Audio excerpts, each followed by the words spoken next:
এই জিয়ের দিনত আসিয়া গাছের ঘরত বসিয়ে ওরা টিপে টিপে শুরু করে স্কুল ফাঁকি দিয়ে। ফলত ক্যালসিয়ামও নাই, ক্যালসিয়াম থাকবে কোত্থেকে? আগে থাকি তো ওরা ক্যালসিয়ামটা খায়া ফেলবার আছে ওই বাগানে বসিয়ে। ভালো ভালো খায় না, যেটা ভালো ভালো খাইবে সেইটা আমরা চেংড়ি খোয়াই, টিপে টিপি করে খায়া দেওয়ার জায়গা। ফের বেরেনটা হয় কোত্থেকে? বেরেন তো হবে না কোনো দিনকের জন্য। এলকার পোলাফান কি এগুলো কোনো বোঝে? কিচ্ছু বোঝে না। ওরা বোঝে দুইটা সিগারেট থামক ওঠে কোন জায়গা, কোন চেংড়ি একটা যাবান আছে ভালো, দুইটা গোলাপ কিনি দেই, গোলাপ দুইটা কিনে দিলে চেংড়িটা আমাকে ভালোবাসবে। চেংড়িটা তো ভালোবাসবে, শালার বেটা কামাই করে খোয়াবো কি? তো ক্যালসিয়াম।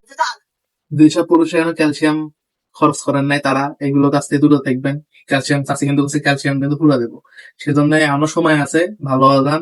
আর জিওদ্দনে শালা বেটাটা কি করা, যে কোনো সময় দেখেন জিওদ্দনে এটা গায়নি, বৃষ্টি গায়নি, অমর গায়নি, সেটা গায়নি, সময় থাকতে যেন ভালো হয়। ঠিক আছে, জিওদ্দনে দেয় কিন্তু একদম কিন্তু রাম পদমায়ের হবে কিন্তু। আর বাংলাদেশে কিন্তু এইসব অশ্লীলতা তুমি খাই নাই কে। চাষির কথা মতো শুনে চাষির কথা মতো চলার চেষ্টা করি, সময় থাকতে ভালো হয়।